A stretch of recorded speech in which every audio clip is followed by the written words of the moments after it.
أعوذ بالله من الشيطان الرجيم بسم الله الرحمن الرحيم رب اشرح لي صدري ويسر لي أمري واحلل عقدة من لساني يفقهوا قولي.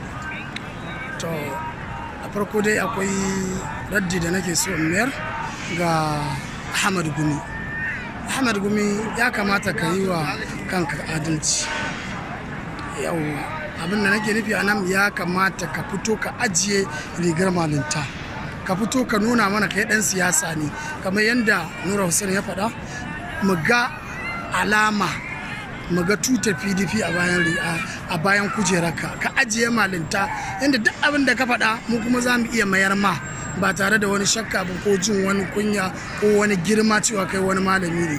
A kai ba malami ba ne, kai kuma ba mutumin arziki ba ne. Billahi allazi la ilaha illa huwa. Ba haka ake siyasa ba. Ba zai wudan kana wani yana goyon bayan wani ba ka ce wai duk wanda ya yi wani abu ka ce Allah ya la'ance shi. Haka ake siyasa. Ai ba gaba bace, siyasa ba gaba bace. Kai ta kantawa sannan zancen wani la'ana ma ka aitini ma Allah ya gama la'antarka. Dan duk maganar da ka faɗa sai jama'a miliyoyi sun yi Allah wadai da maganar. To kaga wannan ai zancen cewa kenan ma Allah ya la'ance kan kenan. Sannan ka duba nan inda nake, ka duba nan inda nake. Ɗakin Allah ne wanda kai a yanzu duk kuɗinka, duk mulkinka, duk takamarka, duk malintarka a yanzu wallahi baka isa ka zo nan ba.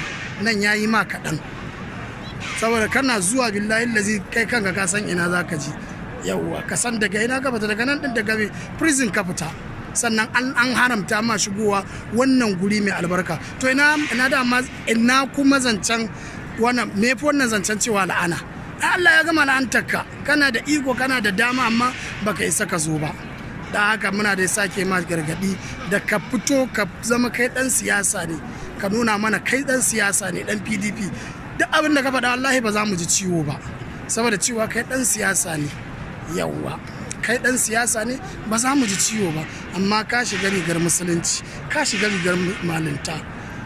To ina da sake ma wannan baka wannan shawara, ka fito a mutum sak, ka daina shiga ta cikin window, ka shigo ta kofa.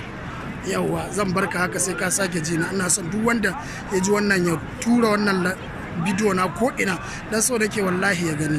Ni ne naku Yusuf Sunusi Hamisu, ko ku ce Yusuf na Maliya, yayan samari da 'yan mata ne. Kowa fatan alkhairi.